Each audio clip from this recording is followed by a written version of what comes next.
I came to Camp Christian and to Ohio for the first time in 1987, so I was like 25 then. I know, it's hard to believe.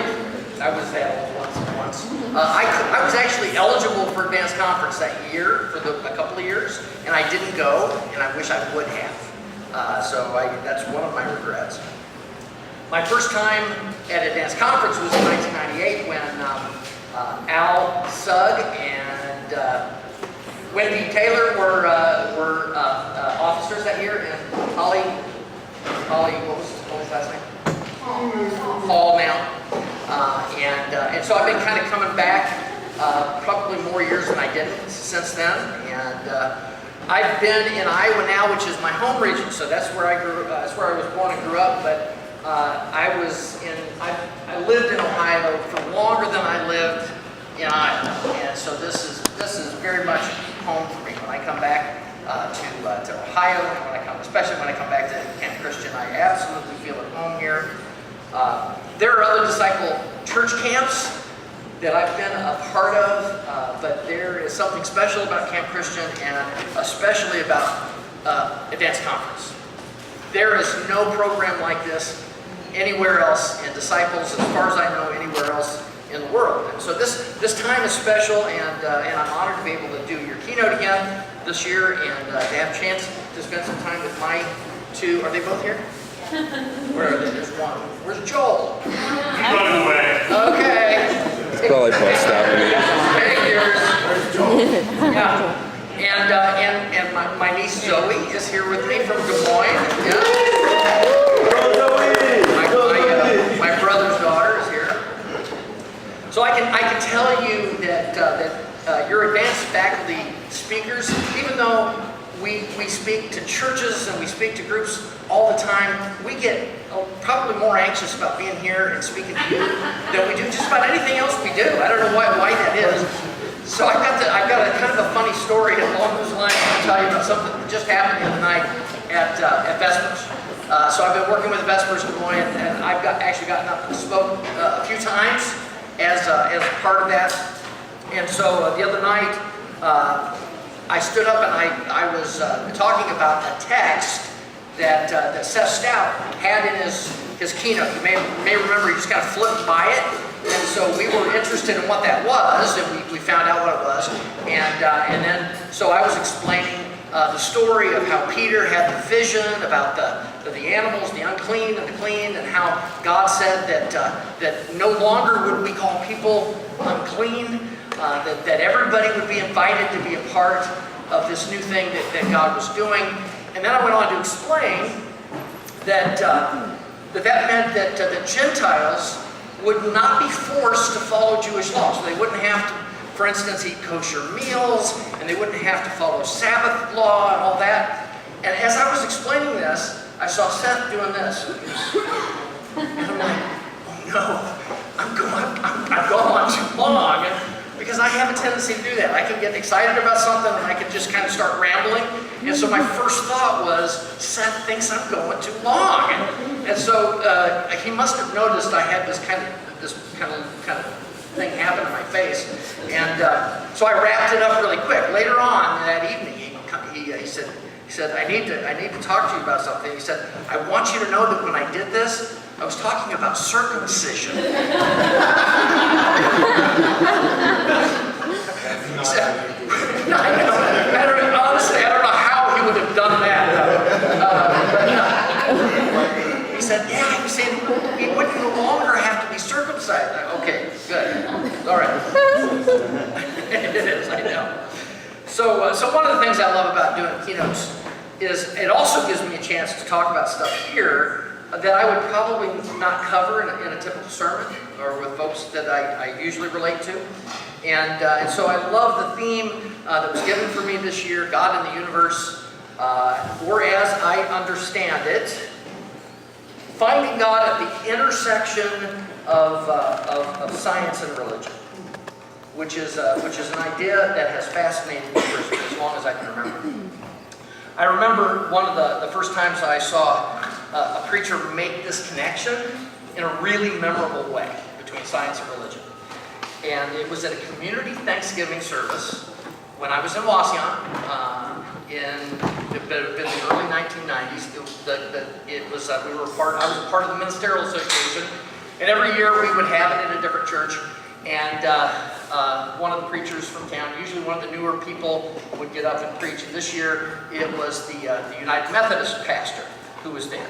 And so I was maybe 30-something, early 30s at this point, and he was an old man, probably about as old as I am now, maybe even a little younger. He seemed older than me, but he was really cool. Not only was he a great preacher, but he was interesting in some other ways too. He was a Jungian scholar. He was a hypnotist. Yeah, he was a really talented photographer. He was an amazing speaker. We had him come and lead some meetings and some retreats for us during that time. He later became a mentor and a friend, and it just, weird ways that God works. When I went to Dayton, I was going through a rough time. It just turned out that he had been given a position in a church about a mile from where I lived, and there he was again. Years later, there he was. So anyway, he was preaching the Thanksgiving service that night, and the idea behind his Thanksgiving service was really simple. So his core idea was, if nothing good ever happens to you again, you've already hit the lottery just because you exist.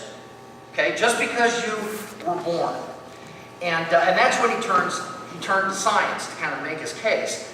And I think, if I remember correctly, he may have given us the mathematical odds for just existing, just being, which I looked up.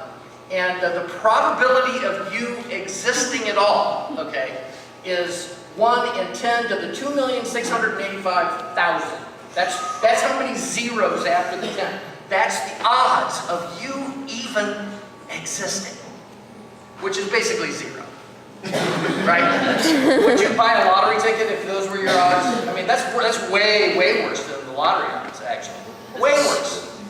So that was his point. And then, this was my favorite part. Then he gives us a little biology lesson. Okay, remember the setting. This is a Mennonite church in conservative Wasion.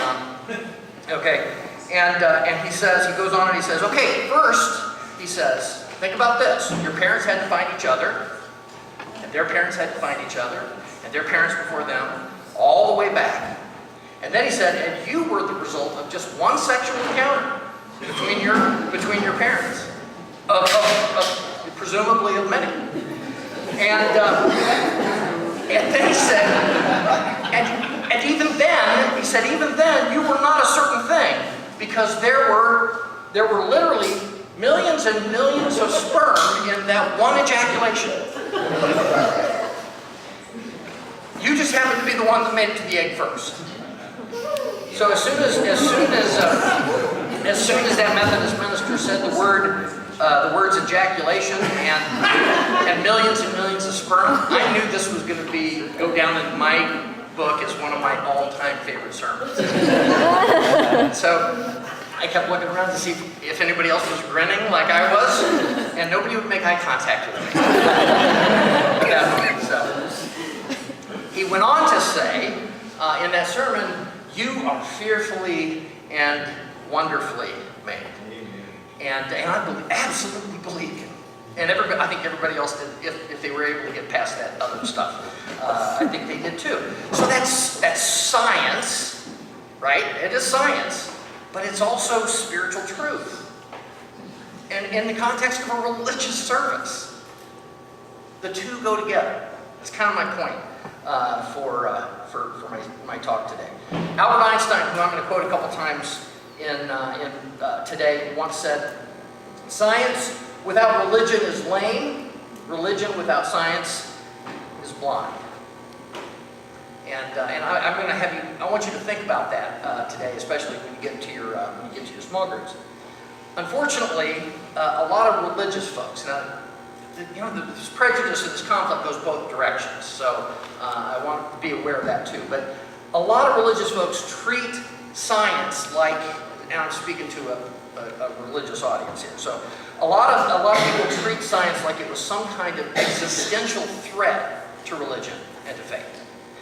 And so nowadays, you know, we live in a time when facts and reality itself is like kind of up for grabs. I mean, what is real? I mean, you kind of pick your own facts, depending on who you are. But I want you to know that, that even though I'm a pastor and a religious practitioner, I am science friendly. And some of my best friends are scientists.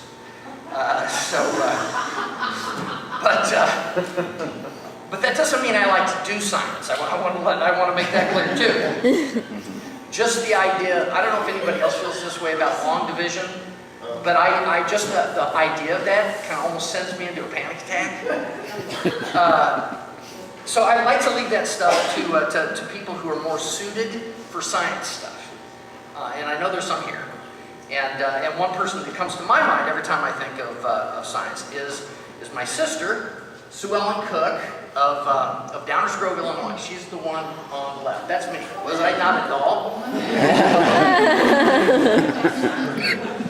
So for whatever reason, God thought it would be hilarious to put two people in the same family that were completely different from each other. And so for those of you who are familiar with Myers-Briggs personality test, my sister is an ISTJ. Okay, which is they're sometimes called the logistician or the inspector, sometimes the enforcer. Okay, and so I'm an ENFJ. So we have one. Is that what you are too? Yeah, that's a. I was once told by somebody that was kind of an expert at Myers-Briggs when I told him I was an ENFJ. He says that's good. He says because if you weren't, as a pastor, you would have to pretend that you were. So it is helpful to have that kind of a personality. So we have the J in common, which means we both like to kind of have some order in our universe. In every other way, we're different. I've always been the kind of the optimistic, outgoing, big idea guy, and the way I would describe it, I don't think she would describe it this way. My sister has always been grumpy cat. I trust that none of this will get back to her. This will be on Facebook before I even get it done. Don't you dare! Don't you dare! Okay, so that might not be entirely fair. But we definitely have had kind of a different approach to the world. I got a bachelor's degree in religion philosophy, so I like that. I like that stuff.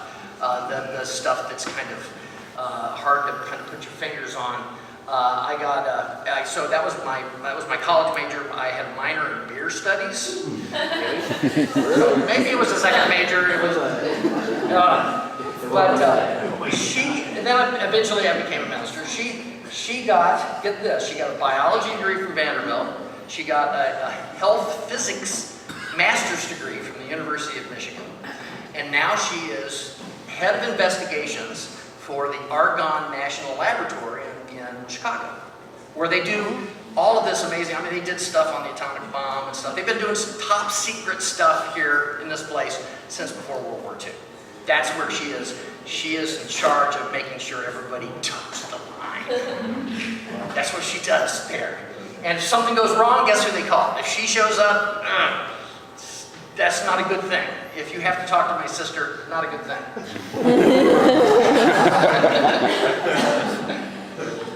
So, just to give you an idea of our relationship. So this is about a year ago, she got this big promotion from kind of being a big safety person to being the head of investigations there. And they had to do a security clearance investigation, big time. And so I get this email from her, or at least I thought it was from her. So I'm always one that goes for I go for the quick laugh, I always have. And so I immediately responded back without really thinking too much about it. I said, no problem, I promise I won't mention any collusion with Vladimir Putin that you may have been involved with. Oh no.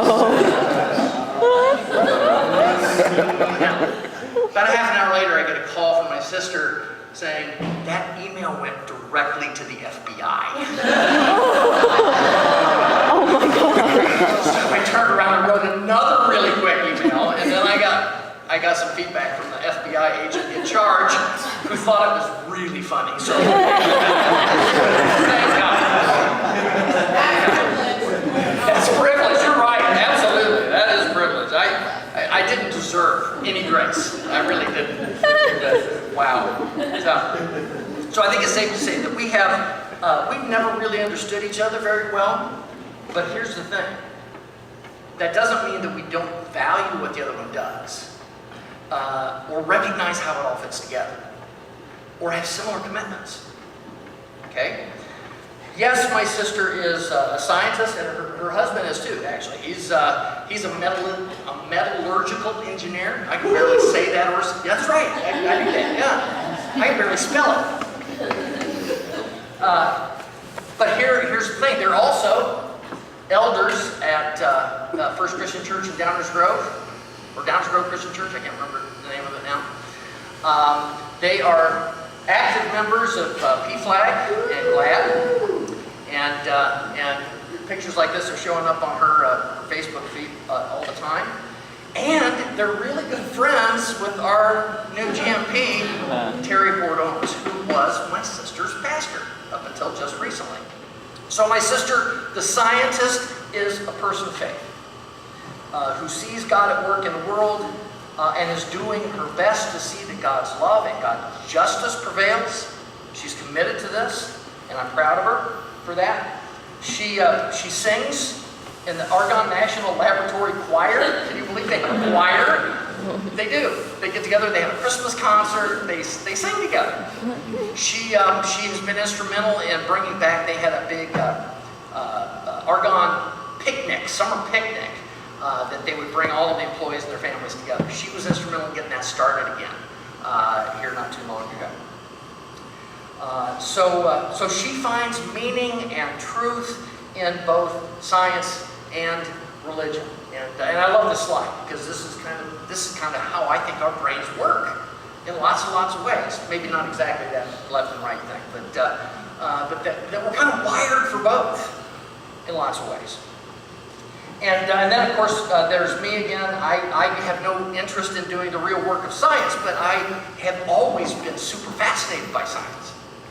I don't like math or anything like that, but when Stephen Hawking wrote a book, maybe some of you remember, he wrote a book called The Universe in a Nutshell. It was supposed to be for lay people. It was way hard to read, still. But I picked it up and read it and tried to understand it. So if you want to talk about the possibility of a multiverse, or string theory, or, there's been something in the news here about how maybe we're all living in a big computer simulation. Have you ever thought about that? So I love all that stuff. I'll talk to you about any of that stuff because I love it, but I don't see science as an attack on religion. Rather, I see it as another way of understanding the universe in which we live, which I believe God created. So from the time I was a kid, my favorite word was mystery. I can remember when somebody would ask me, when I was real little, you know how they always will say, what do you want to be when you grow up? Well, when people used to first ask me that, my very first answer to that question was, I wanted to be a mystery Arthur. For whatever reason, the word author sounded like a made-up word to me at that point, so I just went with the name that I knew. So, mostly I love the idea that there were things in the world that people didn't really know, didn't really understand. And I love the idea of mystery. I loved it. And so as I look back now, I'm not so sure that I didn't actually find my way into being a mystery Arthur. Because I'm a pastor, I'm a preacher, I get to write and talk about the biggest mystery of all the time. That's what I get to do, and I love it. And I just made that connection. Just like this week, I'm like, hey, maybe that is what I do, after all. So I had a revelation a while back. So this isn't new idea, and this isn't really new with me either. And that is that the best scientists and the greatest mystics basically understand two things. They're coming at the world. The two basic truths are essentially the same. One is that at the heart of everything there is this unfathomable mystery. Mystics call it the ineffable, the undescribable. We name it God, we give God all kinds of names to try to understand the unfathomable and the ineffable and the inexpressible, but it's still, at its heart, God's a mystery.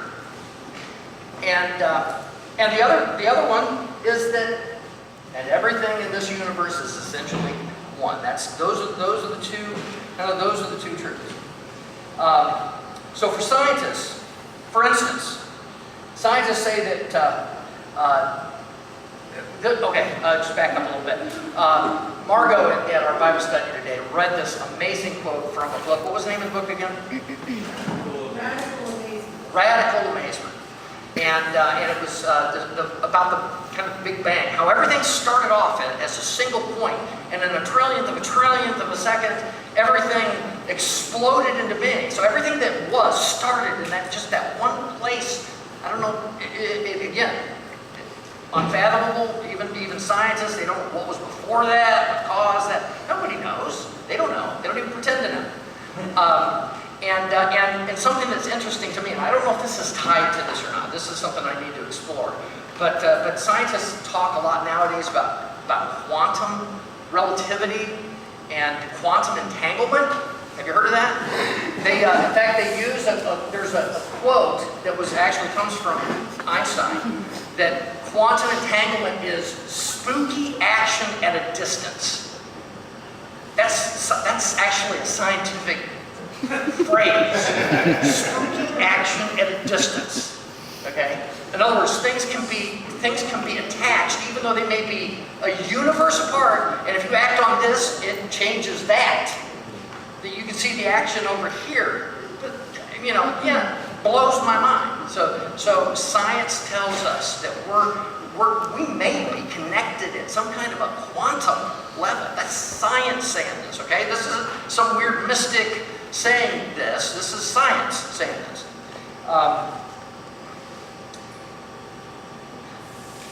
Scientists also tell us, this is another thing that I found. You've heard of the butterfly effect, right? That if a butterfly flaps its wings in one place, that there's tornadoes somewhere else, right?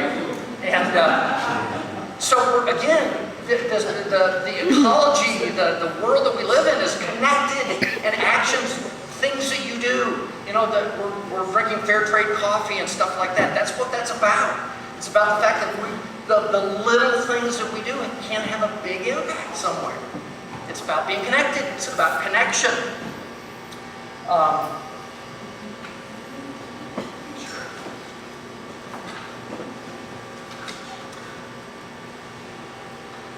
Mystics basically say the same thing. Mystics say that we are also connected. This is one of the marks. If you look up the marks of a mystical experience, regardless of what religion you might be a part of, they all report this one sense of oneness with all things when they enter into that moment. Or here's another one that I thought was interesting. The Bible tells us that we have a common ancestors, Adam and Eve, right? And we talked a little bit about creation in the Bible study today as well. But did you know that science tells us exactly the same thing too? There is something called mitochondrial Eve. And this has something to do with the cell, with our mitochondria, that can be traced back through women to one common ancestor who lived 150 to 200,000 years ago.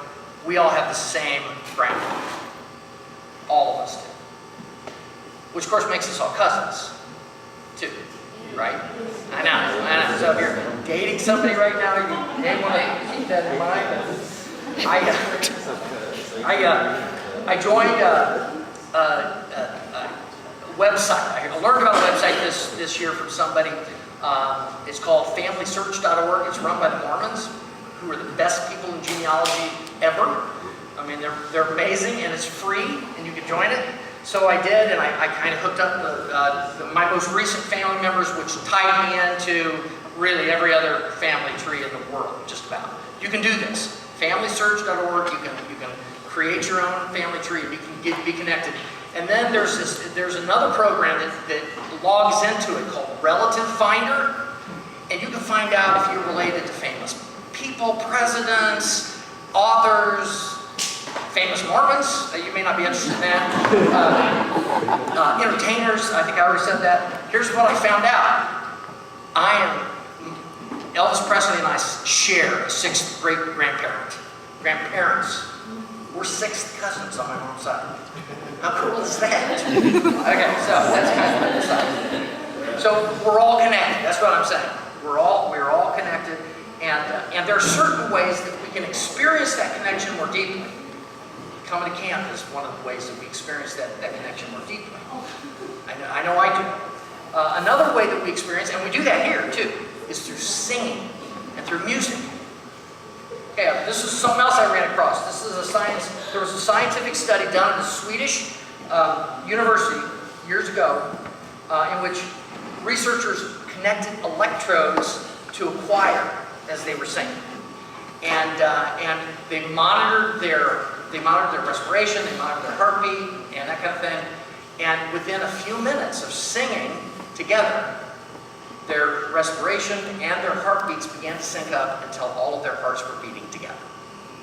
How cool is that? Yes. How cool is that? And so, yeah, it occurred to me, is it any wonder we love to sing together when we come to Advanced Conference? How many of you had goosebumps last night when we sang the Prodigal Son? For the 1,000th time. Me too, every single time. You get that sense of just coming together, right? That's a science thing too. It's not just a religious thing, it's a science thing. Okay, so taking advantage of that, I'm going to show you a video now. And this is something that really kind of inspired me recently. Another place I found God in the Bible. That's really what this is about. Finding God in places you might not expect to find God. Which is usually the best place to look. The places, I'm going to talk about that in a minute. A lot of times the places where people tell us to look, don't look there. It's usually not that good. But anyway, there is a group of young people in Israel and Palestine that have started a mass singing group called Kululam. Has anybody heard of it? Okay, it's cool, very cool. What they do is they bring together groups for mass singing events. And a lot of times they're bringing together people from different religions. And the video that I'm going to show you here in a minute is one of those times when they did that. They brought together 1,000 people to sing Bob Marley's One Love. Okay? These people didn't even know each other first, but I just want you to watch the look on their faces, and it's beautiful. So hopefully this will work like it's supposed to. Oh yeah, here we go. Heartbeats match when we sing together. So.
heart of the universe is an unfathomable mystery, and everything is connected. Good science and good religion agree on that. And if you don't believe me, here's Albert Einstein again. This is him talking about mystery. Okay? The most beautiful thing we can experience is the mysterious. It is the source of all true art and all science. He to whom, or they to whom this emotion is a stranger, who can no longer pause to wonder and stand wrapped in awe, is as good as dead. Their eyes are closed. And here's Albert Einstein on connection. A human being is part of a whole called by us the universe, a part limited in time and space. They experience themselves, their thoughts and feelings as something separated from the rest, a kind of optical delusion of their consciousness. This delusion is a kind of prison for us, restricting us to our personal desires and to affection for a few persons nearest us. Our task must be to free ourselves from this prison by widening our circles of compassion, to embrace all living creatures and the whole of nature and its beauty. It almost doesn't sound like a scientist, does it? And yet, he was coming through the world through that lens, not through the lens of religion, although he was a person of faith. I was sharing earlier today when I was in Israel in 2000, one of our first stops when we got to Jerusalem was Hebrew University, because it overlooks the city, and it's amazing. He was one of the founders of Hebrew University, so that's important to him. He said these things, I don't know, 80, 90 years ago, at least, now.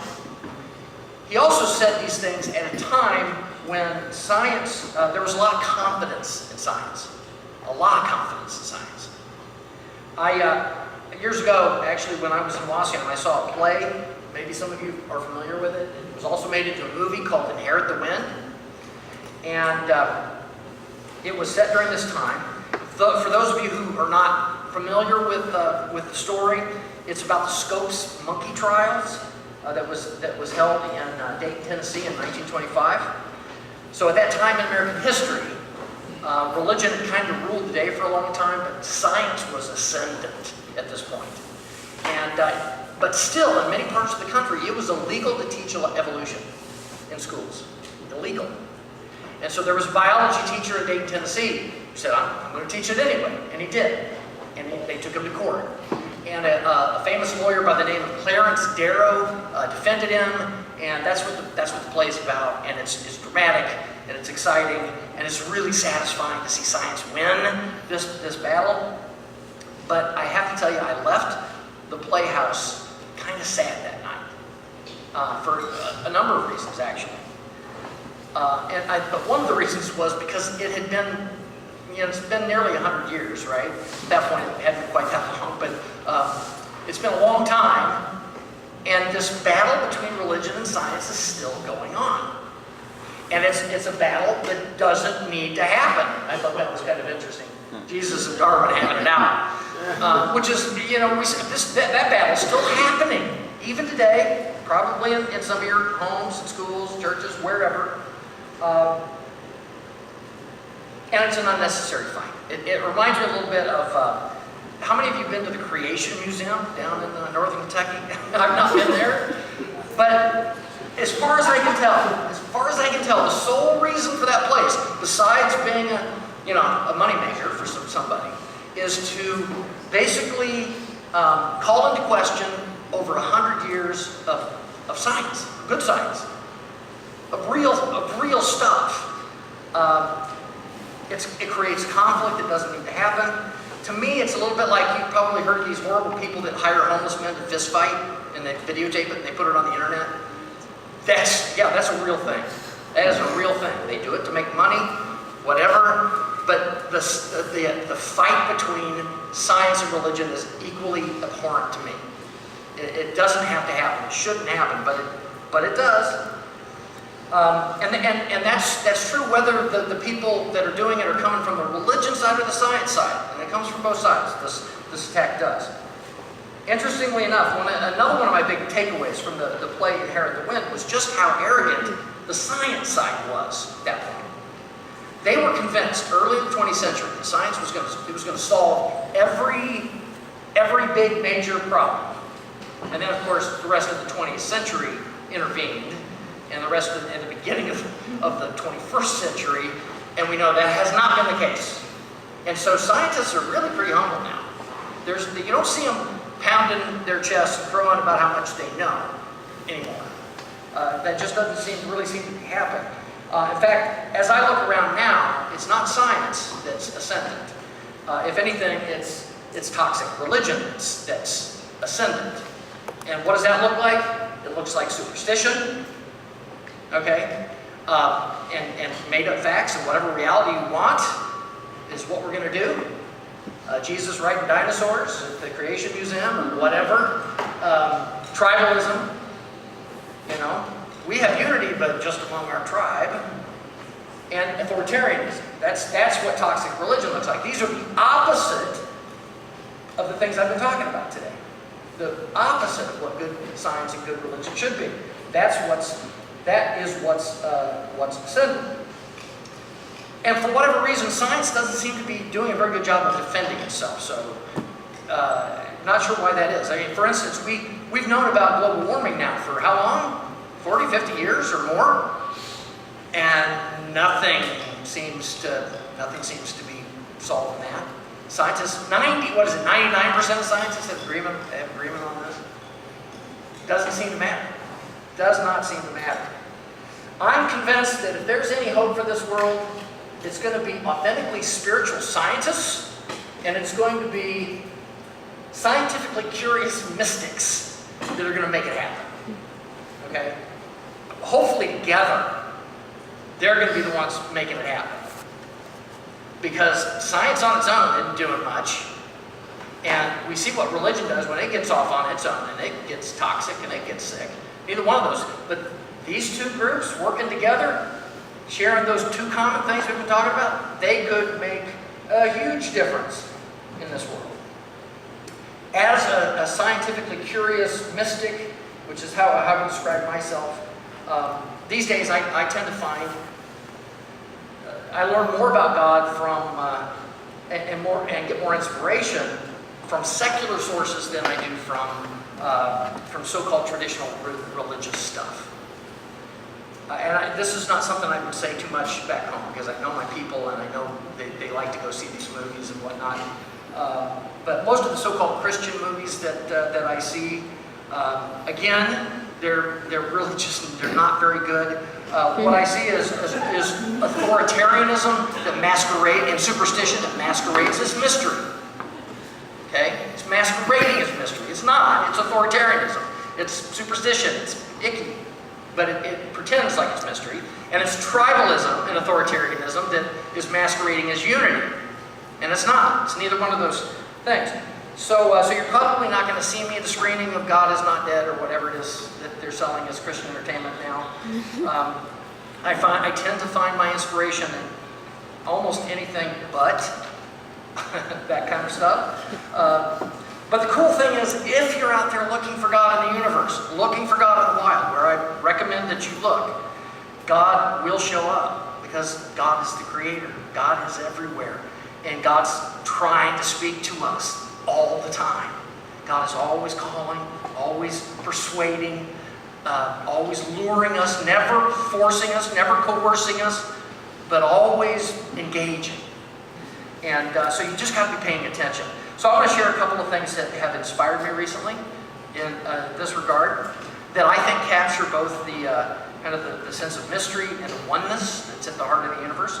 And I'm going to show you another quick video here. You may have seen this before, but it's worth seeing again, I think.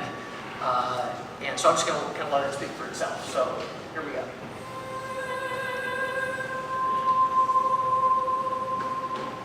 Astronomers in 1996 attempted to do something extraordinary. They pointed the Hubble Space Telescope into a part of the sky that seemed utterly empty, a patch devoid of any planets, stars, and galaxies. This area was close to the Big Dipper, a very familiar constellation, and the patch of sky was no bigger than a grain of sand held out at arm's length. This was a somewhat risky move by the scientists. After all, observing time on this telescope is in very high demand, and some questioned whether it would be wasted trying to look at nothing. There was a real risk that the images returned would be as black as the space at which it was being pointed. Nevertheless, they opened the telescope and slowly, over the course of 10 full days, photons that had been traveling for over 13 billion years finally ended their journey on the detector of humanity's most powerful telescope. Their feeble signals collected almost one by one. When the telescope was finally closed and the images were processed, the light from over 3,000 galaxies had covered the detector, producing one of the most profound and humbling images in all of human history. Every single spot, smear, and dot was an entire galaxy, and each one containing hundreds of billions of stars. Later, in 2004, they did it again, this time pointing the telescope towards an area near the constellation Orion. They opened the shutter for over 11 days and 400 complete orbits around the Earth. Using detectors with increased sensitivity and filters that allowed more light through than ever before, over 10,000 galaxies appeared in what became known as the ultra-deep field, an image that represented the farthest we've ever seen into the universe. The photons from these galaxies left when the universe was only 500 million years old, and 13 billion years later, they end their long journey as a small blip on a telescope CCD. The space-time between us and everything else grows larger by the minute, pushing the galaxies in this image to a distance of over 47 billion light years. And because of universal expansion, the farther something is away from us, the more its light is shifted toward the red, and the faster it appears to be moving. Edwin Hubble himself discovered this by measuring the redshift of many galaxies, and it's a measure of not only speed, but distance as well.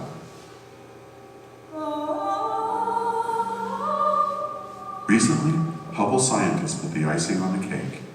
Using the measured redshifts of all the galaxies inside the image, they made a 3D model of the ultra-deep field.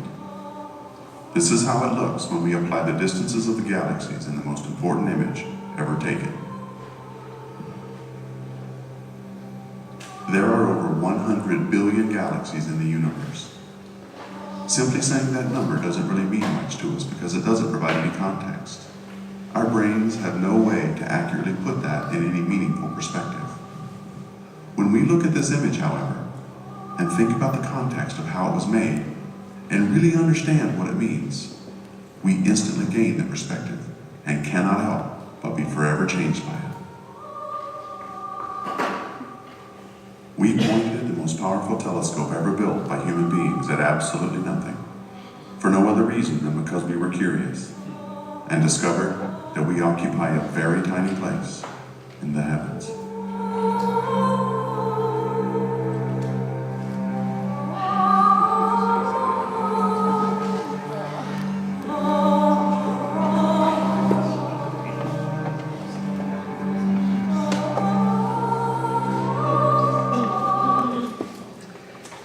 So I don't know exactly how these scientists that did this felt when they got the result of this, but I have a pretty good guess that it wasn't too much different than the way the psalmist felt when he looked up, or probably he looked up in the night sky and said, "O Lord, our sovereign, how majestic is your name in all the earth.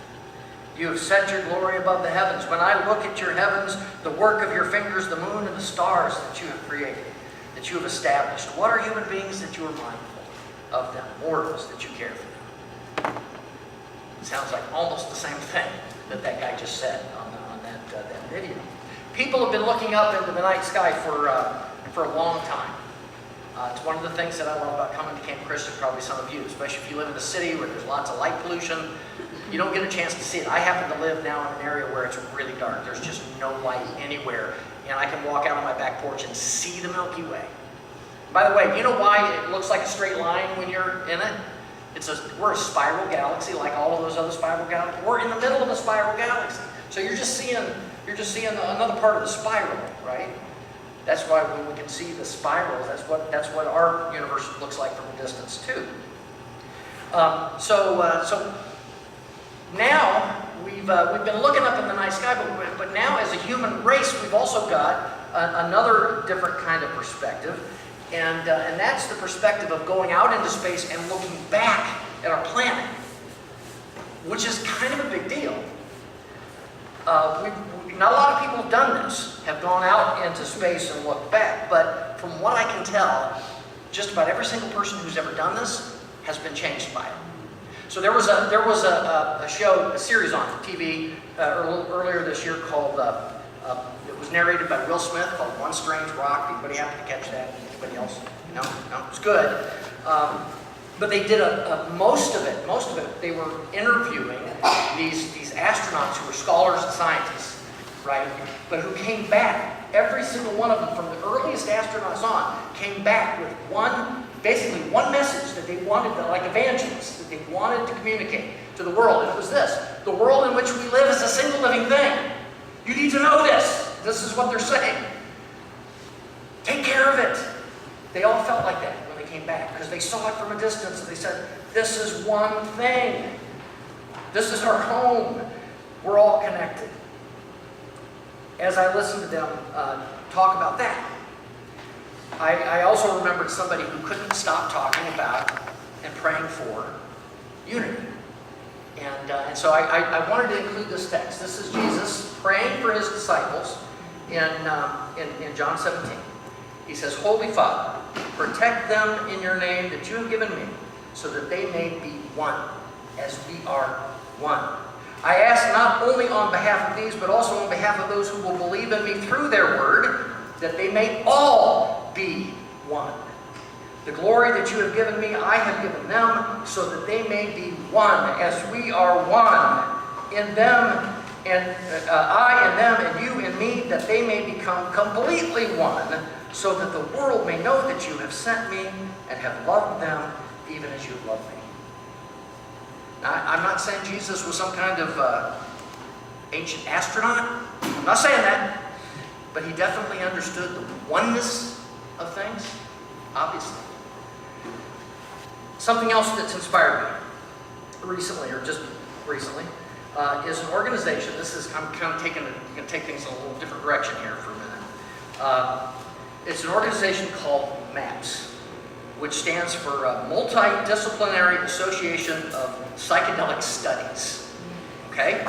So let me explain what this is. This group was founded in 1986 by a guy named Rick Doblin, and they are currently doing absolutely amazing things with drugs that some people have used for partying and entertainment and things like that, like MDMA, psilocybin. They are using these things to treat PTSD, profound PTSD, in veterans and first responders, people who've been traumatized, super traumatized. They're using with people who have debilitating depression, suicide. They've used it with people to treat people with addiction. One of the reasons this caught my attention is because I've always had an interest in this for a number of reasons. But during my senior year of college, my senior project was called Mystical Experience in the Religious Consciousness. So I was really interested in mysticism. There's that mystery thing showing up again. I wanted to know, what's this mystery all about? And so I actually included a whole chapter on something called the Good Friday experiments. Anybody familiar with that? What that was? Remember, have you ever heard the name Timothy Leary? Okay, professor at Harvard University. They did a study at Harvard Divinity School. This is the 60s for you. Okay, they gave seminary students psilocybin, magic mushrooms, and then they had a 4-hour Good Friday service. Yeah, 4-hour Good Friday service. But they were scientists. These guys were scientists. So then they talked to them before, they talked to them, and there was a control group too, people that didn't take the drug. They talked to people afterwards, they talked to people a day later, a week later, even years later. Rick Doblin, the founder of MAPS, he picked this thing up 25 years later and started working with it again. Okay.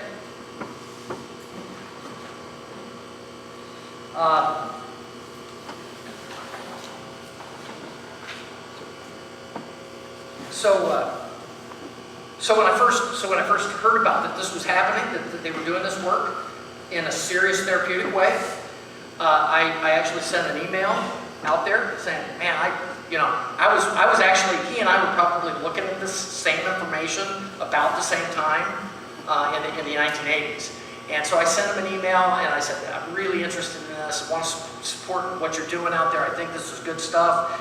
And a few months later, one of their therapists, Laura was there, she was in the house, one of their therapists was coming to do she was deployed to do a therapy session with somebody in the Midwest. And she looked us up, and we had her over for dinner. And we learned all about this, what they're doing, which happens to be illegal. However, I'm not sure it's going to stay illegal because they're having incredible success, particularly with veterans. So you better believe that the DOD is looking at this saying, hey, if it works, why aren't we using this, right? So, okay, so here's what it turns out psychedelic drugs do. This is gonna bring it all back, and I want to emphasize this is in a therapeutic session, in a setting rather. I have an addictive personality, so I understand how drugs and alcohol and lots of things can be abused. That's not what this is about. So please hear that. But what these drugs do, used in a therapeutic setting, is they shut down the normal filters, okay, that we have for keeping the truth kind of at bay. And these filters sometimes are created, and it changes the way the brain works for a little while. And so these deeply ingrained barriers that are the result of trauma or tapes that have been kind of planted in our heads by our parents or whatever, those kind of just get shoved aside for a while. And people are allowed, in a really, usually in a very safe setting, they're allowed to see themselves and their problems and everything in a new way. And basically what it amounts to is an induced mystical or religious experience. And so the first thing people report feeling is a strong sense of oneness with others in the universe. Does that sound familiar? That's one of the first things they feel and experience. The other thing is a deeply felt wonder at the mystery, and particularly this one, the love that is at the center of everything. That's what they feel. Of course, religious folks have known for a long, long time that experiencing those things is transformative and healing. We know that. And it turns out that science is beginning to figure that out too. Even if they have to go to space and look back at our planet to figure that out, or give people psychedelic drugs to make it happen. I mean, but they're figuring it out. I want to finish today with a song that is neither scientific, nor religious, nor drug-induced, I promise. But it has put me in touch with the God of the universe in a special way over the past few months. It's off of John Prine's latest album. I don't know how many of you are familiar with this guy. I've been following him for a long, long time now. It's called The Tree of Forgiveness. He's been writing music for about 50 years. He's not a Christian artist per se, but he is deeply in touch with the spiritual. And it definitely comes out of the Christian tradition. That's where his roots are. But as you can see in this picture, he's not a spring chicken. If I were to throw up a picture of him from when he was a younger man, you'd be pretty amazed. So he's had cancer a couple of times. He's had throat cancer. By the way, I predict this album's going to win Best Folk Album of the Year, Grammy. I'm sure it will. It's that good. Anyway, he's barely hanging on by his fingertips, and that comes out in the music. He's dealing with his mortality and his place in the universe and all of that. And he comes out in such a beautiful, hopeful place. It just blows my mind. So, instead of feeling hopeless, instead of feeling despair, he senses that love and that mystery at the center of everything. So this is the song. He actually wrote this with Dan Auerbach, who is the lead singer, or one of the founders of Black Keys, right? He's the singer. So I'm just going to play the song for you, and then I've got a sentence or two that I'm going to wrap up with. But I want you to hear this song. Okay, it's called Boundless Love.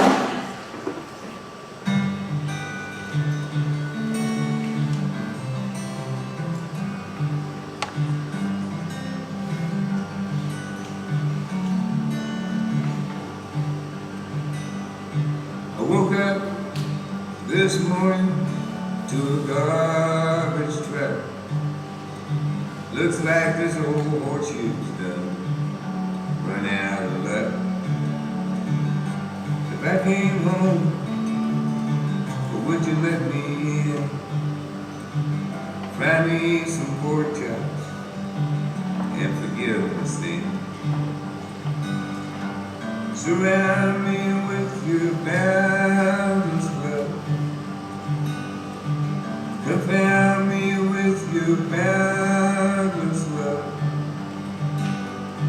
I was drowning in a sea, lost as I could be, when you found me with your boundless love.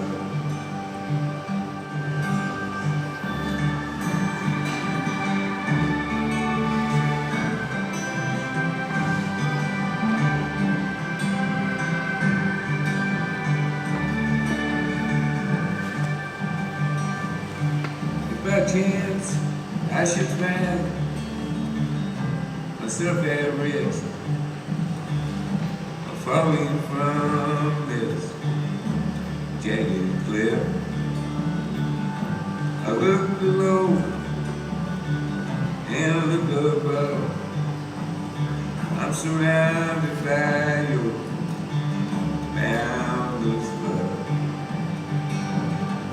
Surround me with your boundless love. Confound me with your boundless love. I was drowning in a sea, as lost as I could be, when you found me with your boundless love. You done found me with your boundless love. You surround me with your boundless love.